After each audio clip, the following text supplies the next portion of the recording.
Salut à tous, on se retrouve en live, roue libre, voilà, c'est maintenant l'émission vélo de la First Team.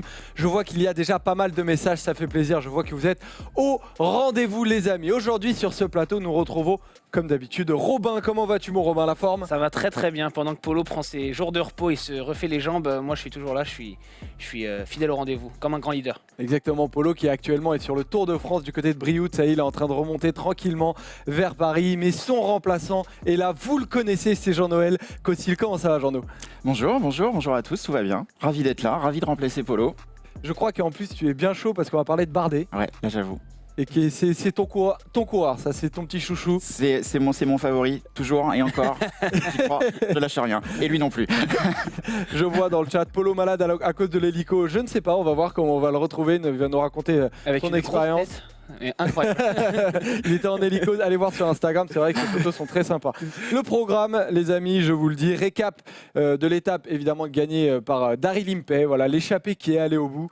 Débat sur Romain Bardet, quel objectif désormais sur les 2 prochaines semaines parce qu'il est loin au général, près de 3 minutes et 2 minutes sur le podium. Preview de l'étape qui arrive aujourd'hui à Albi ce lundi. Chatroom, ça va être votre moment, vous posez vos questions, Jean-No et Robin y répondent. C'est un bon Jean-No, je vois écrit dans le chat, ouais, voilà. Les gens t'ont adopté. Rétro, chronique du vélo sur André Darrigade. C'est ça, le sprinter routier des années 50 et un petit peu 60 aussi, qui était le phénomène, un des phénomènes de cette période. Et qui a un grand rapport avec un de ses grands équipiers. Avec Jacques Anquetil, ouais. Avec Jacques Anquetil, voilà. Et on terminera bien évidemment par le quiz et on va essayer de le faire partir 10 minutes avant la fin parce qu'avec les deux, là, je peux vous dire qu'ils en ont sous la casquette de la connaissance cycliste. Donc voilà, on lance cette émission et ce live avec le récap de la dernière étape du Tour de France. C'est parti.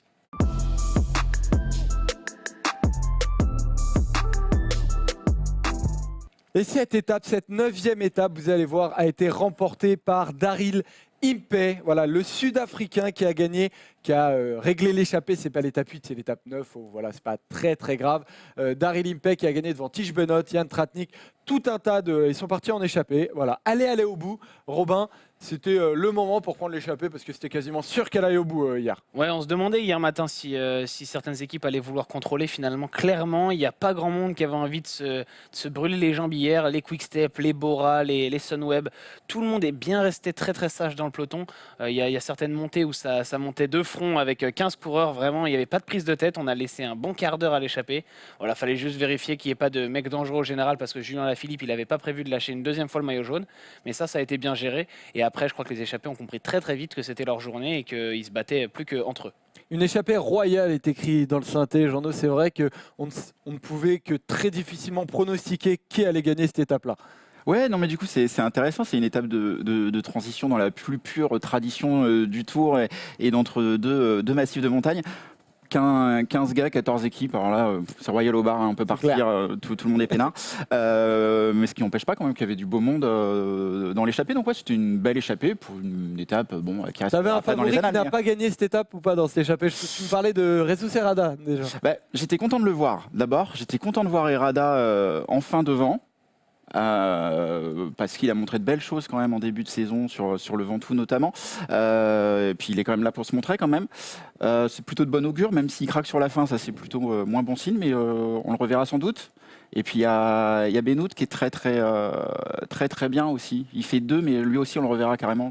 Il y a eu quand même des petites questions autour de Benoot. Est-ce qu'il a bien géré sa fin d'étape ou non? C'est vrai qu'il est parti avec Impey, mais j'avais l'impression, Jean-No, qu'il était un peu piégé au final. S'il y allait pas, de toute manière, il restait derrière. Personne n'y allait. Enfin, il était un peu piégé, quoi, peut-être. Ouais, de toute façon, t'avais que la Bahreïn, hein, je crois, qui était représentée par 2 personnes. Tous les autres, ils sont tout seuls. Donc il y a un moment, le coup va partir, le bon, et il faut y être. Il y a une part de chance. Et il y était quand même, puisqu'il joue la gagne à l'arrivée. Après, il a Impey dans la roue, évidemment. Au sprint, c'était un peu compliqué. Mais et s'il attend derrière, peut-être qu'après il se fait régler avec l'effort qu'il a fait. Il y aurait Impey quand même. Hein. S'il attend, s'il se relève, ça ne change pas le problème d'avoir Daryl Impey avec toi. Et c'est facile de dire fallait y aller tout seul, mais il a sûrement essayé. Je veux dire, il n'a pas fait exprès d'emmener un mec qui sprint plus vite que lui. Je pense qu'il était simplement à bloc et que s'il avait pu faire mieux, il aurait fait volontiers, mais il a fait du mieux qu'il pouvait. C'est ce qu'il a dit. J'ai attaqué, tout à coup Impey était là. Je ne savais pas d'où il venait. Soudain, j'ai vu un maillot blanc, Impey. Voilà, le tour est encore long et comme toi, il est plutôt confiant, Jeannot. Le tour est encore long et je suis content d'avoir retrouvé mes bonnes jambes. Et après, voilà, disons-le, il a eu quelques jours difficiles.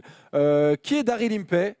On va vous le montrer en tableau, voilà, parce que certains peut-être ne connaissent pas ce sprinter, rouleur qui est Daryl Impey. Mais il a quelques très belles victoires. Alors c'est vrai qu'on le voit plus sur des courses non World Tour, 27 victoires professionnelles, 8 victoires en World Tour, et c'est sa première victoire en Grand Tour, Robin. Ouais, sa première victoire sur un Grand Tour, mais c'est pas la première fois malgré tout qu'on le voit prendre la lumière sur le Tour de France. On se rappelle du Tour 2013 qui partait de Corse, où il avait pris le maillot jaune au bout de, je sais plus, 2 jours il me semble, parce que je crois que c'est Marcel Kittel qui le prend en premier. Ensuite il va à Simon Gerrans, et c'est Simon Gerrans qui volontairement sur l'étape 3 ou 4 termine loin dans le peloton, et ça se jouait aux places entre Gerrans et Impey. Et donc il avait voulu faire partager le maillot jaune, le faire changer de coureur au sein de son équipe qui était à l'époque la Orica Green Edge. Donc voilà, Daryl Impey, il a déjà connu les podiums du Tour de France. Pas pour une victoire d'étape, mais c'était pas mal aussi. L'image qui nous a fait mal au cœur, évidemment, c'est celle d'Alessandro De Marchi, qui était gisant. Ouais, bien évidemment, c'était, on le rappelle, ton favori pour le maillot à pois. Tout à fait, ouais. Et voilà, on l'a vu gisant au sol avec son maillot orange. On s'est demandé un peu ce qui lui arrivait. Il est resté patraque un bon moment.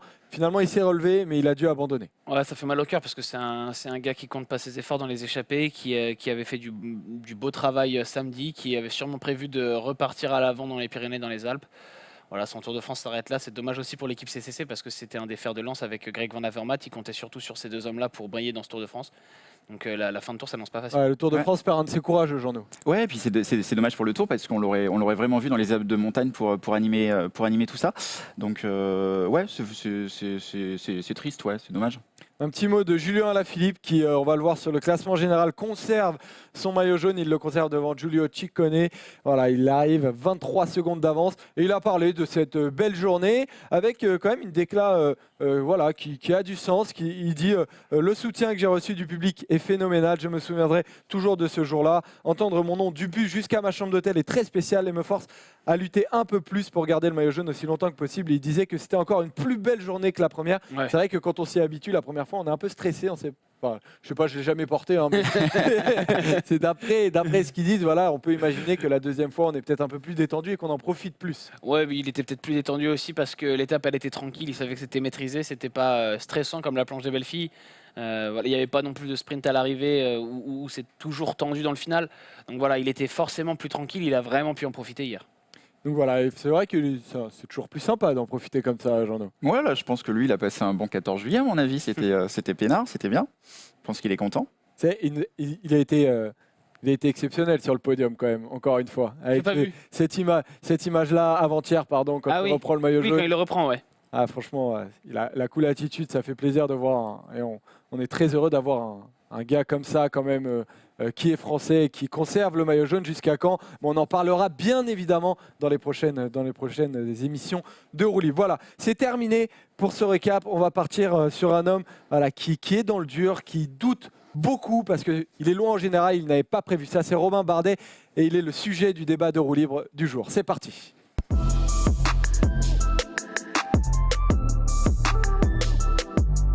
Romain Bardet est actuellement très loin en général, 3 minutes 20 sur Julien Alaphilippe, mais aussi 2 minutes 27 sur le podium sur Thibaut Pinot. On va découvrir le classement, ce retard de Romain Bardet qui fait nous poser des questions. Il est 3 minutes 20, il a 53 secondes de Julien Alaphilippe, Thibaut Pinot, et on voit tout un tas de favoris. On les a pas tous mis, mais on a mis quelques noms qui peuvent vous interpeller pour voir qu'il a quand même énormément de retard. Par exemple, il a plus de 2 minutes de retard sur Georges Bennett, qui est un très bon montagnard.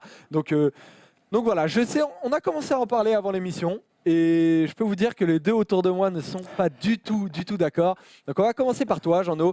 Quel, selon toi, doit être l'objectif de Romain Bardet ? Continuer à viser les hauteurs du général et la première place, ou alors se ranger un peu et viser des victoires d'étape ? il faut rien changer pour l'instant. Il y a pas encore de raison de changer d'objectif. Après, on va pas se mentir, hein, la première place, c'est compliqué, mais il n'y a pas que la première place qui compte dans le Tour. Et on peut considérer qu'il a retardé, alors volontairement ou pas, on n'en sait rien, mais qu'il peut avoir retardé son pic de forme et qu'il peut arriver dans la 3e semaine, qui va être monstrueuse, hein, la 3e semaine. Il va falloir passer les 3 étapes alpestres. S'il retrouve ses jambes qu'il a déjà eues, il peut tout faire péter et revenir. Peut-être pas pour gagner le maillot jaune et la victoire finale, là on est d'accord, mais il y a des choses à faire encore. Il faut pas paniquer. C'est trop tôt en tout cas pour paniquer. Il sera bien temps de paniquer à Bagnères de Bigorre s'il est encore pas dans le coup, quoi. Mais pour l'instant tout va bien. On est sur de la position courageuse quand même de la part de Jeannot, parce qu'il faut le dire, très peu croient encore en Bardet. Il y a des arguments de ce côté. Robin, qu'est-ce que tu en penses? Jean-Noël, tu dis il n'y a pas de raison de tout lâcher. Bah si, j'en ai vu une belle quand même à la planche des belles filles. Quand tu es à la rue sur la première arrivée au sommet, je considère que c'est une raison au moins pour remettre les choses en question, en discuter au minimum et dire que Romain Bardet va revenir en 3e semaine, qu'il peut revenir en 3e semaine. Pour moi, c'est illusoire. On n'en a pas vu beaucoup des mecs qui sont complètement à la rue sur la première semaine et qui renaissent de leur cendre en 3e. Ou alors on en a vu quelques-uns, mais on sait d'où ça venait. Oui, on est d'accord. Et surtout, Romain Bardet, même s'il a retardé son pic de forme, déjà, je ne sais pas si c'était vraiment prévu comme ça, mais surtout, c'est pas le seul qui a prévu d'être fort en 3e semaine. Les autres non plus, ils n'avaient pas tout misé sur la planche des belles filles. Guérin Thomas, Egan Bernal, Thibaut Pinot, ils n'avaient pas non plus fait de la planche des belles filles leur objectif de l'année. Eux aussi, c'est d'être là en 3e semaine. Donc, il va se heurter au fait que tout le monde est dans une condition ascendante et que lui, même s'il retrouve un peu des jambes d'ici la fin du tour, les autres vont aussi grimper, monter en gamme, monter en niveau, et ce sera de plus en plus dur pour lui. Donc, mais t'aurais voulu quoi? T'aurais voulu qu'il perde délibérément du temps comme le fait Nibali, hein, c'est une stratégie, oui, elle est pas bête, hein, mais il faut plus se battre. Alors après, ce week-end c'était particulier parce que on arrivait chez lui hier à Brioude. Mais à partir de maintenant, voilà, qu'il se prenne plus la tête avec le classement général et qu'il l'annonce aussi. On lui prendra moins la tête sur les minutes qu'il va prochainement perdre. Parce que moi, je suis pas du tout optimiste sur la forme de Romain Bardet. S'il essaye de tenir un classement général, c'est-à-dire continuer de se battre dans les étapes de plaine, continuer de se battre sur le chrono à peau, où en plus, quoi qu'il fasse, il va prendre un éclat, autant que sur ces journées-là, il soit plus ou moins en roue libre et qu'il puisse garder le peu de forme qu'il a pour comparer aux autres, je veux dire, pour les étapes où il aura envie de tenter des coups, des échappées. Voilà, c'est là-dessus qu'on a envie de le voir. Je vois de passer dans le chat, il a fait 6 top 10 de suite ou 5 sur le Tour de France. Il faut qu'il continue là-dedans. Mais ça ne sert à rien. Je veux dire, si Romain Bardet il fait 7, 8e, 9e du Tour de France, qui va, s'en souvenir et qui va considérer ça comme un Tour de France réussi? Après Romain Bardet, Robin, on va voir son palmarès qui est tout en bas du keynote et tout en bas de ce diaporama. Voilà, on le voit, le palmarès, il a quand même déjà 3 étapes sur le Tour de France. Donc, disons qu'il a certes déjà des top 10, il a déjà un podium, mais il a aussi déjà des étapes sur le Tour de France. Alors, quel est l'intérêt, Jean-Eudes, d'aller chercher encore des étapes alors qu'au fond, il l'a déjà? Ça a le même intérêt d'aller chercher des étapes que d'aller chercher un podium. Il a déjà les deux. Quand tu as déjà une victoire sur le Tour, tu viens plus. Non, mais je comprends que cet objectif-là, il l'est déjà coché et donc qu'il continue à croire en un classement général. Parce qu'il a jamais fait 7e, du coup, il faudrait qu'il aille tester la il a déjà fait un podium. Oui, mais là, il est mort le podium. pas encore. Non, il est pas mort. Il est compromis, ok. mais il est pas mort du tout. Il est pas mort du tout. Moi, ce tour, dans son parcours, dans sa configuration, il ressemble un peu à celui de 2013, qui, pareil, finissait par 3 grosses étapes dans les Alpes. Et c'est dans les Alpes que... Alors, derrière, il y avait Froome, qui était hors d'atteinte. Mais c'est dans les Alpes où Valverde et Purito Rodriguez, ils sont venus ramasser les morts. Contador et Kreuziger faisaient n'importe quoi. Et ben pourquoi cette année, les Portes, Fulsang et tout ça, ils feraient pas n'importe quoi? On ne sait pas encore. Pourquoi pas? Ouais, mais là, pour le coup, c'était quand même très particulier. Contador, il était 2e à 5 minutes et il était persuadé de tout reprendre en une étape. Il est parti tous les jours et Kreuziger, Contador étaient 2 et 3, ils sont passés 4 et 5. Il y a des circonstances malgré tout. Je ne vois pas cette année et Pinot, et Bernal, et Fuglsang et les mecs inattendus comme peut-être Richie Porte, comme Kruijswijk aussi, voilà, tous craquer et permettre à Thibaut Pinot de revenir, sachant que tous ces mecs-là, il faut encore le répéter, vont reprendre du temps à Bardet sur le contre-la-montre. Donc aujourd'hui, on parle de 2 minutes 27 de retard sur Thibaut Pinot, qui est le premier favori. Ce sera peut-être 3, 3,30, peut-être même 4 minutes après le contre-la-montre de Pau. Voilà, sachant que t'es pas en forme. C'est pas comme si on parlerait d'un Romain Bardet qui aurait perdu du temps sur le chrono par équipe, ce qui était prévu, et éventuellement qui aurait perdu du temps sur une chute, une crevaison, un incident mécanique. Je dirais, il a peut-être des jambes incroyables et c'est la malchance pour l'instant qu'il joue. Et avec ses jambes, il peut compenser. Là, le problème, c'est qu'il les a perdues à la minute, à la pédale ces minutes. Donc compenser ça, revenir d'entre les morts pour faire une deuxième semaine ou une troisième semaine incroyable, j'y crois pas du tout. Ouais, mais en tout cas, ça, cette posture-là, c'est-à-dire de changer sa stratégie et son ambition, il n'y a pas le feu encore. Mais si tu attends trop, si tu passes les Pyrénées à l'arrache, le couteau sous la gorge, à perdre 2-3 minutes sur chaque arrivée au sommet, ou même seulement une minute, et que tu décides seulement après les Pyrénées, bon, en fait, le général c'est mort, je me mets sur les étapes, il t'en reste plus beaucoup des étapes. On Oui, a, mais il y a- on a, plusieurs déclarations de Romain Bardet parce que hier, voilà, il arrivait à Brioude, c'était chez lui, c'était un moment très important sur le plan sentimental. En plus, avec la souffrance des derniers jours, c'était assez fort ce qu'il a vécu. Et on a plusieurs déclarations. Voilà, il dit j'avais les larmes aux yeux à la fin, c'était un bon moment. J'ai eu ma première licence à Brioude, j'ai fait mes premiers tours dans l'insouciance, revenir m'apporte beaucoup d'énergie positive. Ensuite, il a enchaîné. Il a dit je connais les routes, mais je ne maîtrise pas le vent et je me suis retrouvé vent de face. Il part de cette attaque qu'il a fait à 7 km de l'arrivée. Je suis déterminé à me battre, à jouer les premiers rôles en haute montagne. Je pense que pour mes sensations, cela va aller crescendo. J'espère être fort en Il va pas troisième dire le semaine. contraire. Hein. Oui. Et dernière déclaration, il dit quand on prend un coup, il y a deux options. Soit on tend l'autre joue, soit on redonne ce que l'on vient de vous donner. Je n'ai pas choisi la première option. En tout cas, Jeannot, lui, il a choisi quel objectif. Il reste sur la même ligne de conduite. Oui, visiblement, c'est ce qu'il dit. Non, ça veut pas dire ça. Ça veut dire qu'il va se battre. Ça veut pas dire qu'il va forcément pas changer ses objectifs. Oui, oui, d'accord. Mais en tout cas, qu'il y croit toujours. En même temps, effectivement, si lui-même n'y croit pas, là, globalement, il peut rentrer chez lui. Hein. Mais Et cette attaque-là, à Brioude, Elle est prouve- symbolique. Elle est symbolique. Non, non, Oui. mais ça- C'est parce qu'il est chez lui. il est sinon chez lui, il n'attaque fait jamais. plaisir. D'accord, ok. Non, mais ça peut se défendre. Mais Non, après, si on n'est pas à Brioude, jamais il place cette Ouais. attaque. Mais en revanche, dans cette attaque, après, on voit des trucs. Ouais, il y a des gens, ils sont prompts à brûler les mecs qu'on a adorés il y a quelques années quand même. Parce que tu lisais parfois que l'attaque, elle était ridicule, qu'elle avait pas de sens et tout ça. Ça va, quoi. Il est chez lui, il y avait son père dans la côte, toute sa famille. Il attaque, il s'est pas cramé beaucoup. Il se fait plaisir. Et puis même si c'est cramé, ça change rien. Ça va, quoi. Enfin, Non, on est d'accord là-dessus. Il faut reconnaître à Romain Bardet ce qu'il a fait ces dernières années. On en parlait, je crois que c'était hier dans la chatroom, 2 podiums de suite en 2016-2017. Ça n'avait pas été fait depuis 20 ans. Il en fait pas l'année dernière, il en fera sûrement pas cette année, mais il se trouve que si Thibaut Pinot même venait à faire podium cette année, ce serait pas la régularité qu'a pu avoir Bardet. Donc voilà, un Romain Bardet, on n'en a pas eu depuis 20 ans. Il faut profiter de ce qu'on a. Mais aujourd'hui, on peut, tout en soutenant Romain Bardet, et j'étais un optimiste pour Romain Bardet en début de tour, même un supporter de Romain Bardet, j'y croyais beaucoup, malgré une préparation un petit peu tronquée. Tout en le supportant, on peut lui conseiller et en tout cas souhaiter qu'il change ses objectifs. On l'a vu avec beaucoup de c'est coureurs pas ces ce que dernières lui années. conseille, par exemple, sa direction technique avec Oui, parce Stéphane Goubert. On a une déclat de Stéphane Goubert. Clairement, lui, ils disent, voilà, ils parlent même de remontada Oui, pour Romain Bardet. me Est-ce paraît qu'il te illusoire. fallait encore un autre argument, mon cher Robin, pour te prouver que Bardet n'a pas changé sa ligne de conduite? Voilà, on y croit, sinon on serait resté dans le canapé, on a perdu là, une bataille. Pas la guerre, la troisième semaine va être difficile. J'espère que Robin aura un excellent niveau pour faire cette fameuse remontada. Mais moi, je me dis que si Romain Bardet refait 5, 6, 7e du tour, ça n'a pas de sens pour lui. Évidemment, c'est une super performance, mais c'est pas mieux que ce qu'il a déjà fait. Alors qu'aller gagner une nouvelle étape, ce sera toujours du bonus, ce sera toujours quelque chose en plus. Surtout que Romain Bardet, c'est pas un mec qui gagne beaucoup. Tu nous as montré son palmarès, il était quasiment complet, hein, ce qu'on a vu à l'écran. Ouais. Il y a 7 victoires en pro pour Romain Bardet. Alors il y en a des belles, 3 victoires sur le Tour, une victoire d'étape sur le Dauphiné, c'est beau, mais c'est pas un mec qui gagne beaucoup. Donc si tu as l'opportunité de faire 2 semaines de Tour de France avec des massifs qui arrivent, les Pyrénées, les Alpes, où tu peux te faire plaisir, où tu peux aller jouer les étapes et en claquer une 4e sur le Tour de France, c'est pas anodin. Et en plus, avec les profils qu'il y a, il y a des arrivées en descente, il y a tout, il y a moyen de se faire plaisir.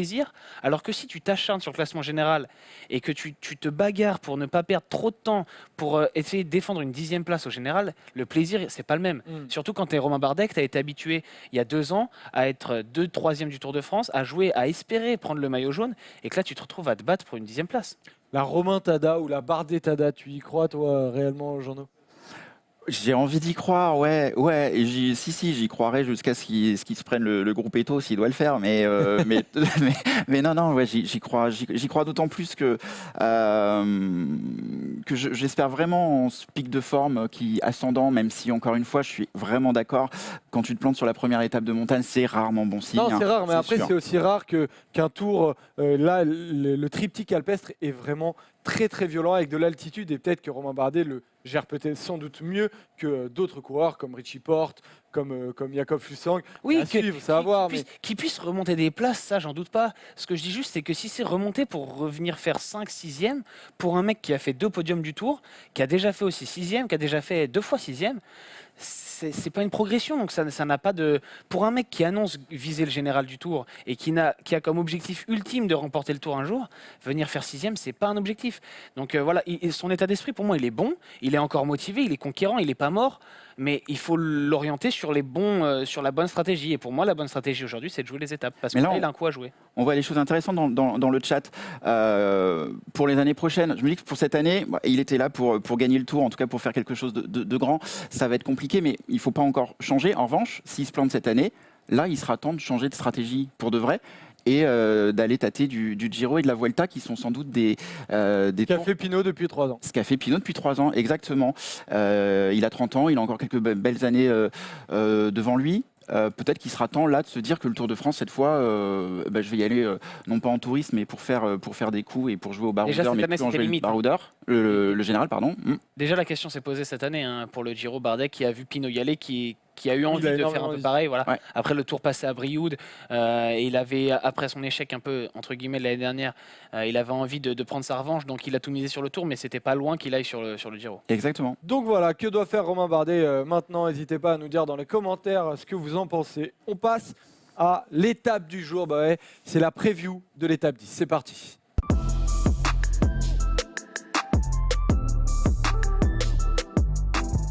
Preview de l'étape 10, vous allez voir le profil s'afficher en plein pot. Saint-Flour, Albi, 217 km, plusieurs difficultés à la côte de Maillet, 4e catégorie, côte des Chaudes-Aiguës, 3e catégorie, côte d'Espalion, 3e catégorie, et voilà, après on descend petit à petit, mais elle va faire mal aux pattes encore, cette étape, Robin. Ouais, c'est moins dur qu'hier. En fait, on est descendu décrescendo. L'étape de samedi était la plus compliquée. Hier, c'était un peu plus facile. Aujourd'hui, de nouveau, encore un peu plus facile. Mais ça reste un profil qui va faire mal aux jambes de pas mal de mecs, surtout ceux qui ont fait des efforts ces derniers jours. Donc voilà, et à noter qu'on arrive à Albi, la ville de Lilian Calmejane, vainqueur d'étape sur le Tour il y a 2 ans, qui a couru après une étape l'année dernière sans y arriver. Qui a terminé 2e, notamment à Albi. Qui n'a pas toujours couru. Qui avait pu, on avait pu lui reprocher sa stratégie, sa façon de courir. Après, c'est comme ça qu'il est aussi. Et voilà, aujourd'hui, en tout cas, il aura sûrement dans un coin de la tête cette étape et ce profil qui peut lui convenir si, comme hier, l'échappée prend du champ et n'est pas revue par le peloton. Elle t'inspire cette étape, Jean-No, ou tu penses te programmer une belle sieste? Je n'exclus pas la sieste. Hein, tu peux faire 2 choses en même temps devant cette étape. Oui, voilà. Tu peux te dissocier. Ouais, exactement. Ouais, non, ce serait bien de voir Calmejane chez lui échapper, ça c'est clair. Je pense qu'il en a envie. Est-ce qu'il en a les moyens? On l'a pas beaucoup vu quand même jusque-là. C'est un peu décevant, pas encore, effectivement. Laissons-lui ça. Après, ça aurait été des échappées un peu perdues d'avance, quoi. Ouais, oui, c'est vrai. C'est vrai. Là, la grande question, c'est de voir si les équipes de sprinters, elles sont cramées ou pas encore. Il y a l'air d'avoir pas mal de fatigue quand même dans le peloton. Deceuninck qui avait l'air bien quand même hier pour protéger le maillot de Julien Alaphilippe. Ils ont bien géré, un petit rythme, mais ils ont été plutôt rassurants. Voilà, on est là, on se montre. Ouais, et là, la dernière côte, elle est à 50 km, je crois. Hein. Ouais, c'est ça. Elle n'est pas monstrueuse. 64 km, ouais. On a 217. Ça fait une cinquantaine de kilomètres de l'arrivée, c'est ça à peu près. Elle n'est pas monstrueuse non plus, donc globalement, les sprinters, ils devraient gentiment passer. Et puis les équipes contrôlent l'écart. Un peu hier quand même. Hein. Ouais, oui, cela dit, c'est vrai. Hier, effectivement, ils ne se sont pas beaucoup fatigués, donc il y a quand même des chances qu'on aille au sprint. Vous allez voir donc, du coup les derniers kilomètres, comme vous voyez là, cette fin là, voilà, c'est de ce côté, ça monte. Très léger. Hein. Ça monte, c'est très léger, mais ça peut favoriser certains coureurs plus que d'autres. Bah, si tu arrives à 70 km/h dedans, ils vont pas beaucoup le sentir. Hein. Non, mais il y a des sprinters, disons, qui ont un peu plus de qualité Punch, sur ces arrivées-là. Vous allez voir d'ailleurs les pronostics, vous allez comprendre mon pronostic notamment. Ah, tu Voilà, prends des parce que- risques, c'est ça. En fait, tu essaies de te rassurer. Exactement. Tu mais veux il te le montrer faut. que tu as raison. Et je me cale moi sur les profils. Donc voilà, Jean-Noël qui prévoit Sagan, je prévois Caleb Ewan, tu prévois Dylan On est au coude à Groenewegen coude. Hein. et Polo qui dit Groenewegen. J'ai pas du tout mis Groenewegen, moi. Tu n'as pas mis Groenewegen. Alors, Tu as mis qui t'avais mis Désolé. Sagan, J'avais c'est mis ça, Sagan. et moi j'avais mis, c'est ça. Donc C'est l'inverse. c'est inversé, mais c'est pas D'accord. grave. Bah, on échangera, désolé les gars. Donc voilà, donc Groenewegen pour toi, Ouais. Jean-No. Oui, alors, mais parce qu'il faut Ah, choisir. défends-le. Non, mais je le défends, mais alors, dans les sprints, c'est toujours extraordinairement compliqué de dire qui va avoir les jambes ce jour-là. Donc, Calais et Ewan, c'est pas complète, c'est pas déconnant du tout. Ah voilà, mais pourquoi Mais- tu l'as pas mis du coup? Parce que je l'ai mis dans ma fantaisie, Groenewegen. Et, il y a un moment, il faut que je remonte. Bravo. Donc du coup, toi, c'est Sagan. Oui, bah, parce que moi aussi, c'est un peu le cœur qui parle. Hein, parce que je le sens fort malgré tout. Il a gagné son étape. Il est un peu plus libéré, si tant est qu'il avait un peu de pression et un peu de retenue sur les premières étapes. Voilà, il est dans son Tour de France, j'ai l'impression. Samedi, il a passé les bosses jusqu'à l'arrivée, même s'il y avait des hommes devant, donc il ne s'est pas joué la victoire, mais il a montré qu'il était fort. J'étais pas sûr qu'il passerait. Il est passé, il m'a rassuré. Et je pense que l'équipe Bora est très forte en ce moment, va faire le job. Et je vois Sagan aligner tout le monde. Voilà. Je remarque quand même qu'au début du tour, quand je te disais comme argument, c'est le pronostic du cœur, tu te foutais de moi. Oui, oui. Et puis quand tu as vu que Viviani avait gagné parce que j'avais fait un pronostic du cœur, il commence à Non, faire mais des pronostics du cœur. Je suis pragmatique, sauf quand il s'agit de Peter Sagan. Classement du maillot vert quand même pour voir où en sont tous nos sprinters quand c'est leur moment. On regarde ce classement. Peter Sagan a pris une belle avance, mais Matthews quand même reste là, Toi, pas tu veux loin. nous faire croire à un suspense, hein, j'ai l'impression. Ouais, parce que au final, 40 points de retard, on ne sait jamais. Puis Sagan rate un sprint, Matthews finit dans les deux premiers. On peut s'attendre à quelque chose. Et ce profil de sprint intermédiaire aussi qui va avoir lieu à 128 km du départ. On le voit, il va aussi être en montée. Donc peut-être qu'on va. Ouais, ça monte plus que l'arrivée là. Ça monte plus, mais je me dis que si on le fait à fond, celui-là, à l'arrivée, il y en a quelques-uns qui risquent d'avoir de la toxine dans les cuisses, Jean-No. Ouais, c'est pas exclu, effectivement. Mais justement, ce sera intéressant de voir si on fait ce sprint à fond ou pas et qui va le faire. Ça va être intéressant à Les voir. bons meilleurs d'échapper aussi. Oui, aussi, On effectivement. aurait pu y mettre un classement de la montagne aussi sur ce profil de sprint intermédiaire. Comme ça, ça a l'air solide. Ça a l'air solide. Ouais. Donc voilà, c'est terminé pour la preview de la 10e étape, les amis. On va passer à votre moment, au moment de la chatroom. C'est parti.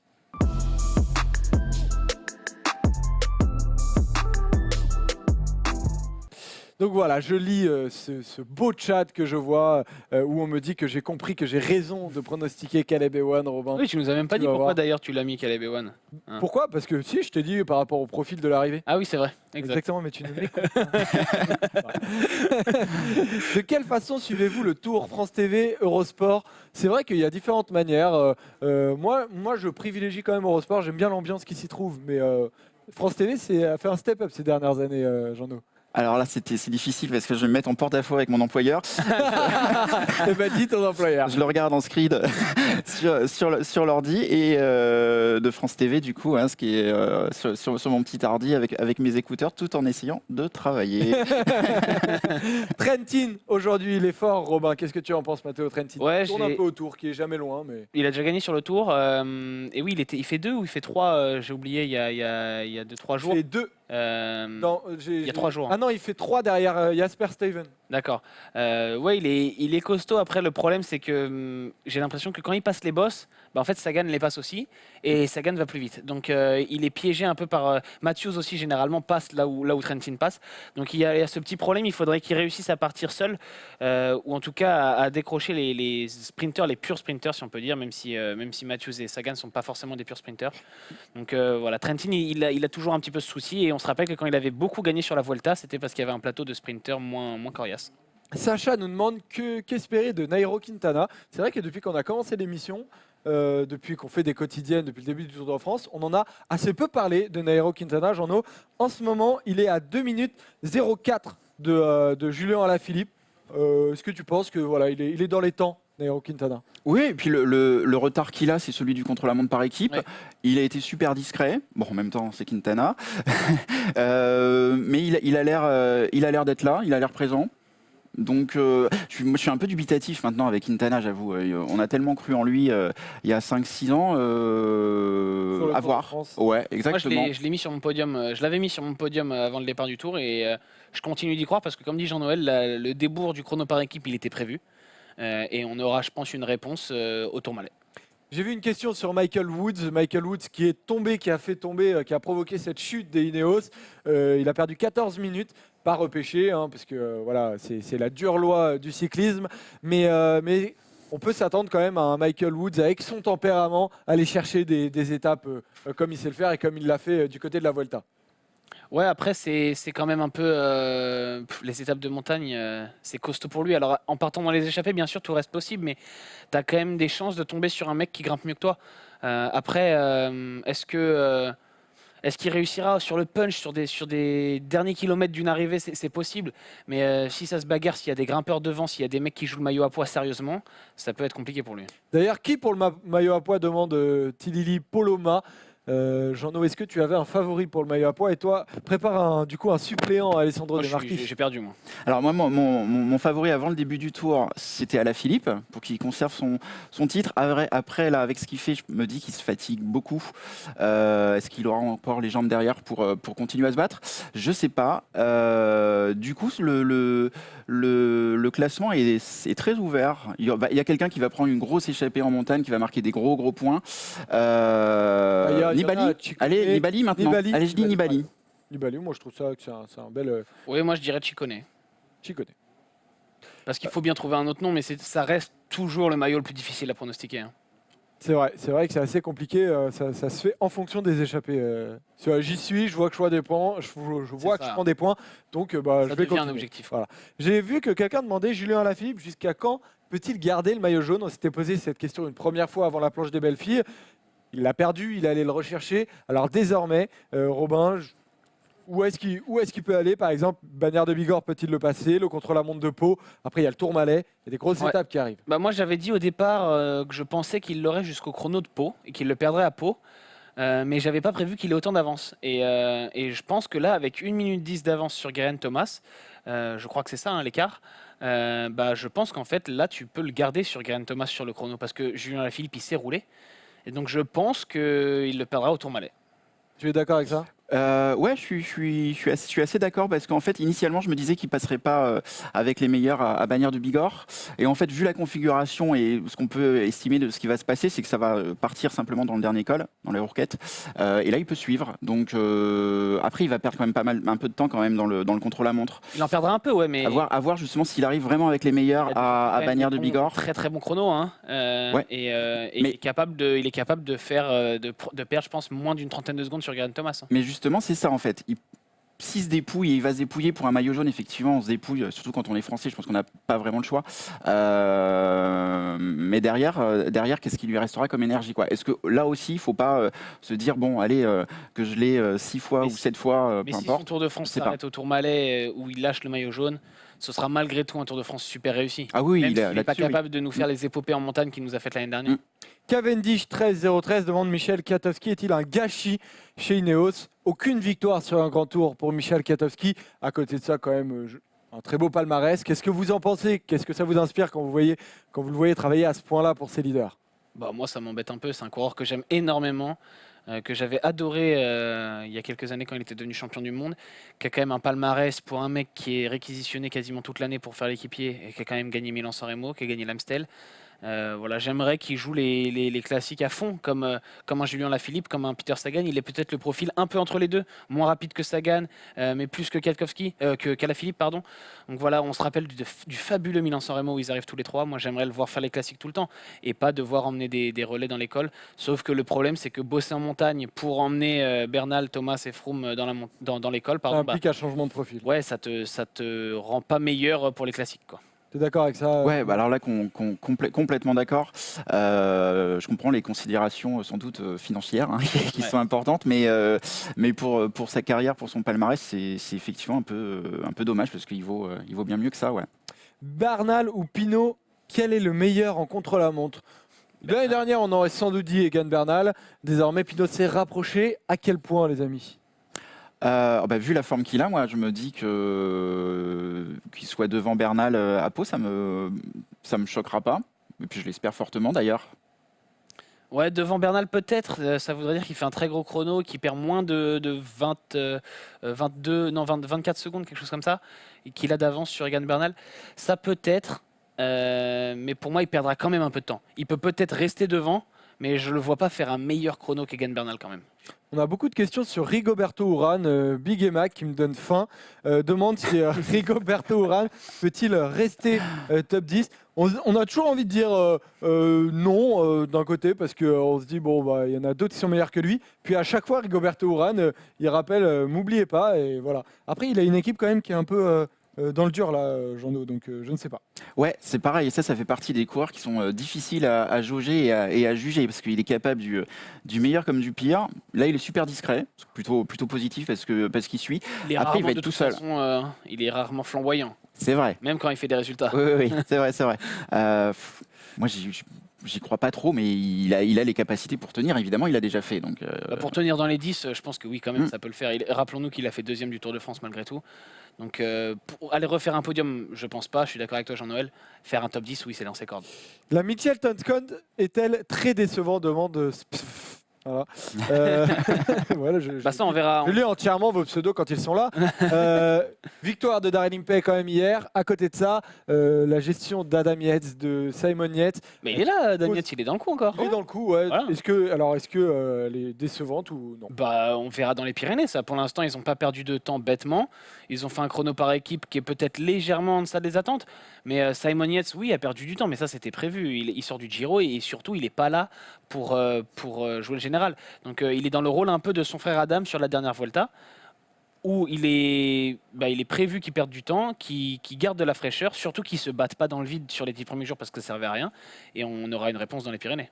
Ils avaient terminé 11e du contre-la-montre par équipe Oui, c'était pas avec top. 41 secondes de retard. Ça t'avait étonné, ça, ce retard-là de la Mitchelton? C'est pas spécialement dans le sens où vraiment c'était très très resserré ce contre-la-montre. Donc t'es 11e, mais avec le même écart, tu peux être 4, 5, 6e. Enfin, ça joue vraiment pas grand-chose. Et Yates, il est là, effectivement. On verra dans les Pyrénées dans quel état. Mais pour l'instant, tout va bien. Et lui aussi, c'est un mec quand même assez discret, moins attaquant que Simon Yates, qui avait fait un Tour de France très discret, mais quand même terminé à la 4e place. Je crois que c'est 2016. 2016, oui, il me semble. Donc voilà, c'est normal de ne pas beaucoup le voir en fait. Et s'il fait une place au général, il le fera sûrement de façon discrète en restant dans les roues.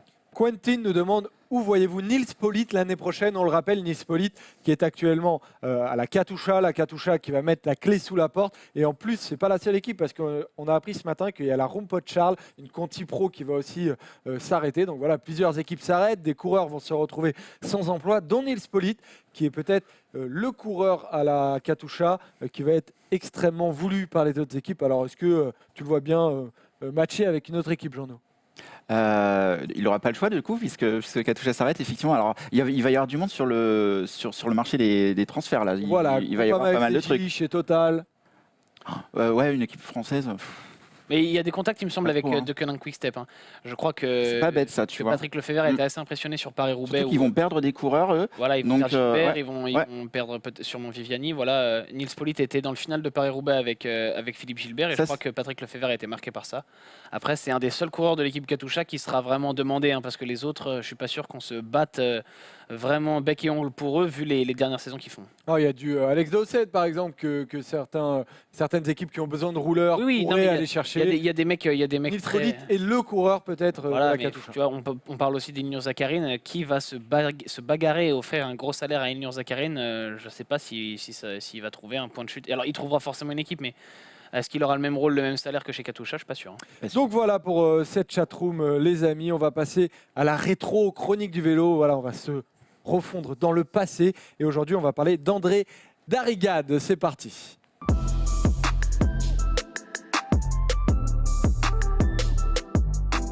André Darrigade, c'est peut-être un nom dont vous avez très rarement entendu parler parce qu'il a été souvent dans l'ombre de d'autres grands champions. Mais il a gagné 22 étapes sur le Tour de France, donc on va pas mal en parler. Robin, aujourd'hui, pourquoi parler de lui aujourd'hui. Et parce que les choses sont très bien faites. En 1953, un 15 juillet, on arrivait déjà à Albi. Donc le parallèle avec aujourd'hui est parfait. Et c'est André Darrigade qui, à l'époque, avait gagné et remporté sa première victoire d'étape sur le Tour. Tu as dit, il en a gagné 22, donc il y en a 21 autres qui suivront. Alors qu'on voit à côté de moi son palmarès. Voilà, champion du monde en 1959, champion de France, même si c'est moins important. 2 maillots verts du Tour, une étape du Giro et surtout le Tour de Lombardie qui montre qu'il n'était pas qu'un sprinter. Donc voilà, André Darrigade, en 1953, il a 24 ans, il fait même pas partie de l'équipe de France. Il dispute son premier Tour de France et il est dans l'équipe Sud-Ouest parce qu'il vient de Dax. André Darrigade, c'est un Dacquois, c'est un Landais. On l'appellera beaucoup comme ça, le volant. J'ai oublié le sprinter landais, le sprinter Dacquois. Mais tout le monde se rend compte du phénomène que c'est. Et dès l'année suivante, d'ailleurs, il intègre l'équipe de France aux côtés des grands leaders à l'époque. Donc c'est Louison Bobet qui domine le Tour de France et qui est le patron de cette équipe de France, le patron sur la route de cette équipe de France. Darrigade, lui, c'est un sprinter, l'un des plus rapides du peloton. Mais à l'époque, quand on parle de sprinter, c'est pas vraiment la même définition qu'aujourd'hui. On parle de routier sprinter et c'est en fait un mec qui va beaucoup dans les échappées. Un sprinter à l'époque n'attend pas la fin de l'étape pour rentrer en action. André Darrigade, c'est un garçon qui est très très régulièrement à l'avant. À l'époque, voilà, on voit que quand il remporte une étape, on lève qu'un seul bras parce que les vélos sont lourds et l'équilibre n'est pas toujours évident sur ces machines-là. Donc on célèbre un peu moins qu'aujourd'hui. Et voilà, il est à l'avant quasiment quotidiennement dans ces Tours de France-là. C'est souvent aussi un sprinter qui doit se débrouiller un peu seul, même s'il a avec lui, au bout de quelques années, un garçon qui s'appelle Jean Krasic, qui est lui aussi 2 fois maillot vert, lui aussi un très bon sprinter, un très bon finisseur, et qui s'emmène de temps en temps les sprints l'un pour l'autre. Il y a même Jacques Anquetil à certaines occasions qui emmènera les sprints à André Darrigade, mais la plupart du temps, il est seul. À l'époque aussi, les arrivées se font la majeure partie du temps sur des vélodromes, et André Darrigade, il est très à l'aise sur ce type d'exercice. Donc des vélodromes en bitume souvent aussi.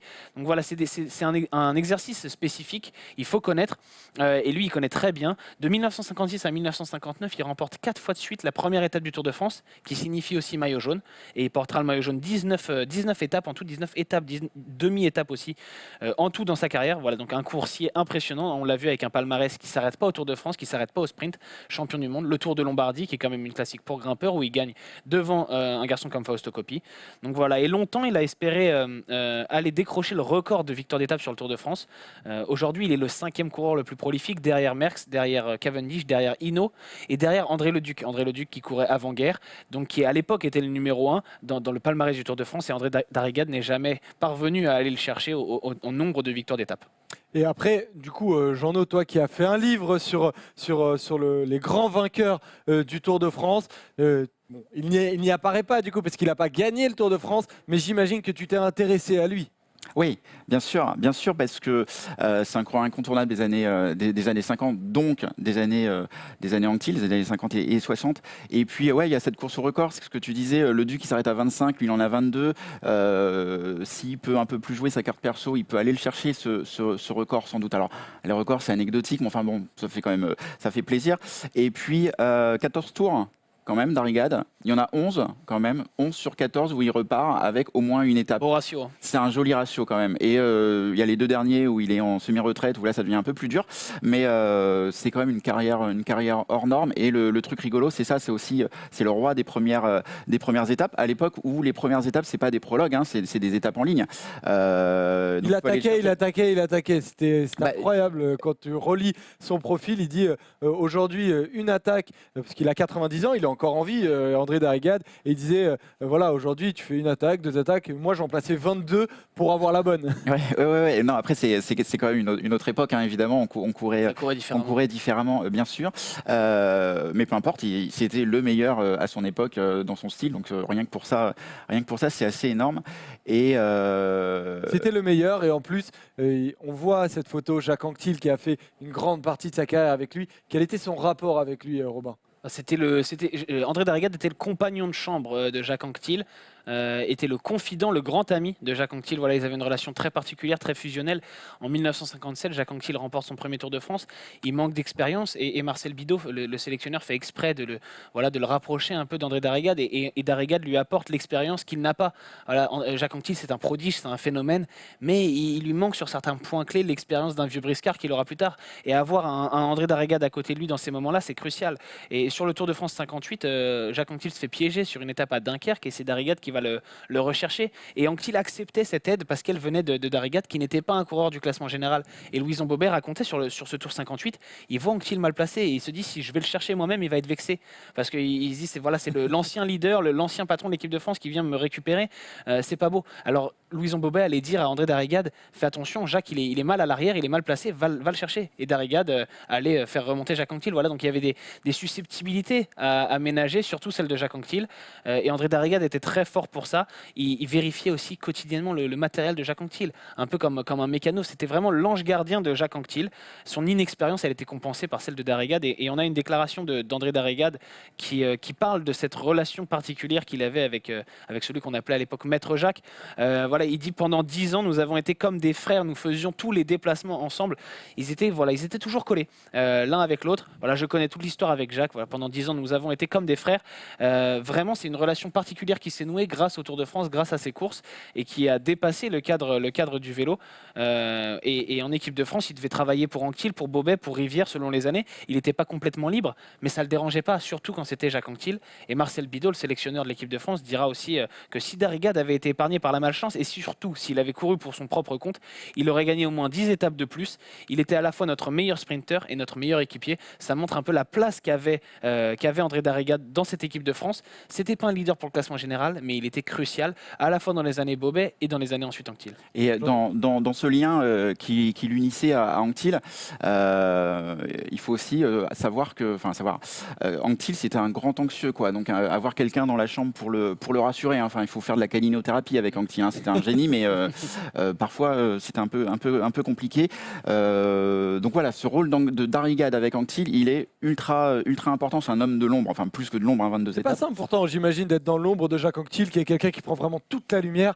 C'était le beau gosse, le Parisien, l'homme des villes, qui prenait toute la lumière. Et derrière, André Darrigade, qui avait la possibilité de gagner, mais qui faisait tout pour lui. Exactement, c'est vrai, ça c'est pas simple. Après, ils n'étaient pas sur le même registre, hein, donc le partage il se fait quand même assez naturellement. Mais effectivement, ouais, toute l'aura médiatique, c'est Anquetil qui l'apprend. Hein, mais ça. Et en plus, pour terminer sur André Darrigade, il va y avoir un moment très important, dramatique, on peut dire, dans sa carrière, Robin. Ouais, c'est à peu près au milieu de sa carrière, en 1958, sur un Tour de France qui domine vraiment de la tête et des épaules. Il gagne 5 étapes sur ce Tour de France. Un Tour de France non remporté par Jacques Anquetil et ça l'a sûrement aidé à avoir les mains plus libres. Et l'arrivée du dernier jour se fait au Parc des Princes, sur le Vélodrome. Et André Darrigade, dans le sprint, percute un homme qui s'appelle Constant Wouters, qui était un des jardiniers du Parc des Princes, mais qui se prend un choc énorme, qui est transféré à l'hôpital et qui décédera 11 jours plus tard. Donc André Darrigade est entre guillemets responsable de ça. Il se sent lui responsable et c'est quelque chose dont il se rappellera toujours. Il aura du mal à passer au-delà de ce drame, voilà, même si un an plus tard il est champion du monde et sa carrière continue après ça malgré tout, mais c'est quelque chose qui restera très présent dans son esprit. Après il a malgré tout d'autres événements qui lui reviennent quand on lui parle de son meilleur souvenir. Généralement malgré tout il met en avant le maillot jaune sur le Tour de France qu'il a cette même année 1958 et qui porte quand le Tour de France passe à Dax, sa ville de naissance, son coin là où il est adulé, là où tout le monde le connaît, là le seul endroit peut-être en France où il est davantage une star que Jacques Anquetil. Là c'était le maillot vert qui lui appartenait. Voilà, alors quand il passe à Dax. Là, oui, là on voit les trois. Cette photo-là, c'est le maillot vert qui lui appartient. Notamment. Oui, d'accord, oui, parce qu'il a remporté 2 fois le maillot vert, bien sûr, mais il a aussi été champion du monde et il a porté ce maillot jaune plusieurs jours. Voilà, donc il s'est pris une fois à rêver de ce maillot jaune à Paris, à le décrocher lui-même, et non pas que ce soit Jacques Anquetil. C'était en 1956, donc avant l'avènement de Jacques Anquetil, sur un tour remporté par Roger Valkoviak. On en avait parlé il y a ça une semaine dans l'émission, et où en fait, tout est un peu plus ouvert que d'habitude et où il se dit c'est peut-être l'année pour jouer un podium, voire une victoire. Finalement, il y a l'échappée de Roger Valkoviak à Angers qui prend beaucoup d'avance et tout devient beaucoup plus compromis. On lui demande aussi de travailler pour Gilbert Bovin, qui n'est pas forcément un grand leader de l'équipe de France, mais qui, grâce à cette échappée, prend un peu ce statut de leader. Et finalement, André Darrigade ne jouera jamais la victoire sur un Tour de France. Ce drame-là, il a lieu quand même en 58. C'est en plein milieu de sa carrière, Jean-Nou. Ouais, oui, et puis il faut aussi avoir en tête que quand tu sprintes à cette époque-là, t'as pas le casque, t'as rien. Hein. Donc il faut imaginer le choc qu'a tué ce pauvre Constant Wouters. C'était violent et il a eu la chance, Darrigade, sans doute. C'est même pas sans doute, c'est sûr, parce que c'est un choc à pleine vitesse. À l'époque, fallait sans mieux casque, sans rien. sprint, Ouais, voilà. Donc derrière, il faut repartir, ouais. Et il en a gagné derrière, parce qu'effectivement, il est champion bien du monde l'année d'après. Donc voilà, si par hasard vous ne connaissiez pas André Darrigade, le sprinter français, voilà, c'était quelqu'un de très important. Et pas qu'un sprinter, voilà. Pas qu'un sprinter, pas qu'un sprinter. Il aurait eu un palmarès exceptionnel encore plus, mais bon, il a le droit de se ranger aussi derrière, comme Michel Katowski d'ailleurs. Bien sûr, bien sûr. On peut le comparer un peu à ce genre de coureur-là. Peut-être Tout pas à pour fait. les mêmes Alors raisons. Après, à l'époque, tu avais moins le Tour de France se courait par équipe nationale. Donc, si tu n'étais pas content de l'équipe de France, tu n'avais pas vraiment le choix, en fait. Ouais. Il y avait ce côté aussi, effectivement, où on n'avait pas trop le choix. Donc voilà, c'est terminé pour la rétro-chronique du vélo. J'espère que vous allez vous remettre, sortir de ce côté compteur que vous avez tous les deux, et vous mettre un peu en mode compétition, parce Bien que sûr. c'est l'heure du quiz, les amis. C'est parti.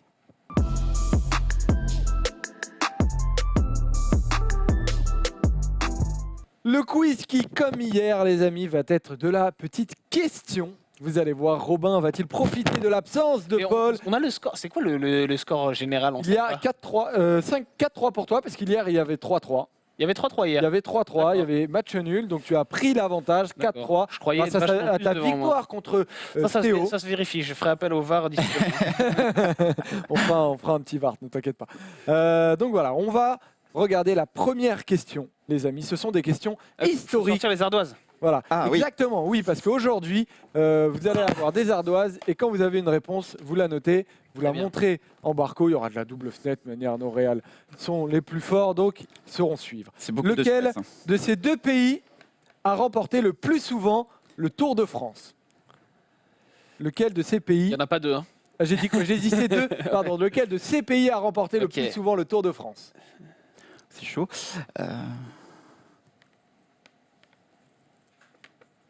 Allez. C'est bon, ça Allez, note. c'est bon. Allez, C'est vous bon, pouvez montrer. On a Luxembourg des deux côtés. Luxembourg des deux côtés. On va découvrir cette réponse. Je pense que c'est ça. Je suis assez sûr. Bah, Et bravo, un partout. Avec Nicolas France. avec Ça commence fort. Paul Schleck, ouais, il y a du monde, ouais. Voilà, ouais. Ça commence fort. Dans quelle ascension mythique des Alpes se situe le la casse déserte? Ils n'ont même pas besoin de... Ils ont noté tous les deux. Donc voilà.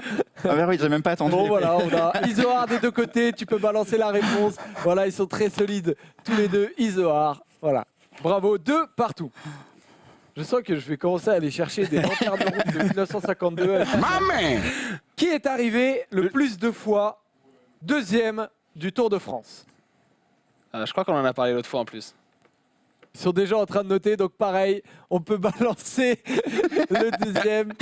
Donc voilà, bravo. Job Zoetmel. Exceptionnel. Joop C'est Zoetmel, 6 exceptionnel. fois. Et oui, Mais Poulidor Oh a là le record là de podium. Voilà. exactement, mais effectivement, pas des deuxièmes places.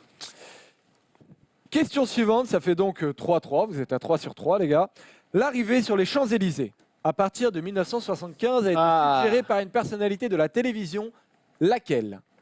Là, Drucker, pas complètement sûr. Mourouzi, Ah, moi, je suis sûr, moi. Chapat, Thierry Adam ou Roger Zabel? Voyons vos réponses, les amis. Je crois. Jean-No, Mourouzi J'avais Drucker, mais et Robin. j'étais défaillant Mais- sur celle-là. Michel Drucker. Quelqu'un a la bonne réponse. Non, mais moi, je suis sûr de moi, Nous les allons la enfants. découvrir. Yves Mourouzi, présentateur du JT de TF1. J'ai fait tomber Robin. 4-3 pour Jean-No qui prend le lead dans ce quiz qui est très, très serré. Il reste 2 questions. Allez, on laisse Ouais, rien. mais s'il a tout bon, je suis fini. Qui est le dernier doublé Tour Giro? Ouais. Ça note. Je C'est commence à voir la honteux. réponse. Ça note Pantani du côté de Robin. Ça note Pantani du côté de Jean-No. Découvrons la réponse. C'est Marco Pantani en 1998. Ça fait donc 5-3. 4 Non, à 3. Oui, oui, oui, Quel retard. il y a qu'un point d'écart. 3. Laisse-moi une C'est minute. Moi, je veux bien, hein, mais- Ça fait donc 4-3. Depuis le décès de Roger Valkoviak en 2017, qui est le plus ancien vainqueur encore en vie? Ah, c'est chaud. Ah, oui, il y a des propositions. Bahamontes, Janssens, Gimondi et Ah, Mar. mais je connais pas bien leur âge. Tu veux dire le plus ancien J'ai- en date ou le plus vieux Le plus vieux actuellement en vie. Ouais, bah, je tente ça. Hein. D'un côté, j'ai Aymar pour Robin et j'ai Bahamontes pour Jean-No. Rappelons que Jean-No mène 4-3. Voyons là, Bahamontes qui a actuellement 91 J'ai ans. persuadé qu'il était décédé, Bahamontes. Et non, Federico Bahamontes est bel et bien en vie. Et il viendra d'ailleurs te le dire qu'il est bien en vie. Non, il n'est pas mort, Bahamontes. Bon, au moins fait- c'est net. Hein. 5-3, il reste un qui suis-je, les amis, évidemment. Je me rappelle que j'ai Je perdu vais- contre Jean-Noël sur le qui suis Ouais, la c'est dernière ça, fois, ça donc se c'est ma là, revanche. effectivement. Il faut rester Donc, concentré. J'espère que vous êtes prêts. Je vais aller chercher mon qui suis-je qui s'est perdu dans mes notes. Donc ce n'est pas grave, je vais le faire différemment. Quel menteur t'as pas préparé? Je suis né en 1982. Je suis néerlandais. J'ai commencé ma carrière chez Van Aermet, Oh là là. une équipe néerlandaise. Ouais. Je l'ai continué. J'ai tapé dans l'œil au directeur sportif de la Rabobank. J'ai ensuite rejoint une équipe française. T'as dit qu'il courait encore? T'as Je ne rien dit, cours- t'as rien dit, peut-être? Mais si tu veux, je te donne la réponse. Je ne cours plus D'accord. depuis la fin de saison dernière. Ah ouais. Je suis une équipe française. J'ai passé 2 ans dans une équipe française, la Bouygues Télécom. Néerlandais passé chez la Bouygues Télécom, passé chez la Rabobank. Je suis un équipier, j'ai désormais 36 ans. Ah, je suis sûr. Je vais aller chercher ces victoires particulières. C'est un très gros rouleur. Champion national des Pays-Bas 2006, 2007, 2009, 2011. Du chrono ou de route? Du chrono. Ok, Du chrono. Beaucoup d'infos là. C'est dur. Je le Le redis. néerlandais de Bouygues Télécom, c'est sûr que c'est Un facile. néerlandais de Bouygues Télécom qui a un prénom qui compte 4 lettres. Les indices. J'essaye de vous en trouver. J'essaye de vous en trouver parce que normalement, Tout le monde là dans le chat. Ouais, on aurait dû trouver, c'est ça. là, il C'est y en a un ou horrible. deux qui... Non, là, personne ne l'a dans le chat. Pourtant, quand vous allez l'entendre, Ah bah oui, forcément. vous allez voir, Ça m'énerve. c'est assez obvious. 4 lettres? 4 lettres avec des initiales qui sont S, C. Bah non. Et vous ne l'avez pas. Attends, c'est atroce. Vous ne l'avez pas. Vous savez quoi? On va pas Donne-nous le rester. prénom, donne-nous le prénom. Alors, vous savez quoi? On va décider ça sur le chat. Le premier qui l'a met un TJ pour pour Team Jean-Noël ou un TR pour Team Robin. Ah ouais, Et ouais, vous ouais. voyez à qui vous voulez le donner. Ouais, il est- Alors, il y a les bonnes réponses. Ouais, du coup. ouais, les bonnes réponses. TGN, c'était. Ouais, TGN, Steph Cavendish. Clément de Cavendish donne la victoire à Jean-No, donne la victoire. Du coup, À Paul. Apollo. Merci Cavendish. Apollo. C'est vrai, Mais bon, oui, bah c'est voilà, clair. c'est vrai, bon, C'est c'est pas truqué, le plus c'est simple. Franchement, je vous comprends, c'est pas le plus simple. Ah, j'avais Steph oublié son Clément. passage chez Bouygues Télécom, mais oui, mais non. Ouais, c'est ça, ça nous a perdu, PCM ça. 2008, Ouais. il était là. Hein. Exactement. Donc voilà, Steph Clément qui a arrêté sa carrière l'année dernière et qui l'a terminé à la Lotto Jumbo Visma. Donc voilà, ça se termine. On va regarder pour terminer le classement de la Fantasy qui a avancé encore hier. On n'a pas changé de leader, je crois. Cyclo Gogo qui était déjà leader. Et par contre, on a changé dans le podium. Pif, voilà, qui Qui remonte, ouais. Ouais, qui Ouais, c'est serré, c'est serré. il a du nez, si je peux me permettre. 5400 points. Et voilà, C'est devant. écrit ces trucs-là, ça? Hein Non, C'est de l'impro, c'est magnifique. C'est un métier. Non, mais tiens, c'est de l'humour, tu sais, on est Quel humoriste, talent. on ne l'est pas. Donc voilà, c'est terminé sur ce classement de la Fantasy roue libre. Jean-No, merci d'être à nouveau venu parmi nous. Eh ben, avec Peut-être plaisir. que d'ici la fin du tour, tu reviendras. Avec plaisir, avec plaisir. Ouais, quand vous Voilà, voulez. c'est toujours un plaisir de t'avoir. Robin qui dessine, voilà, mais Un émoji Voilà, triste, mais exactement. c'est- alors, je suis tellement mauvais en dessin, on dirait Joseph en blague.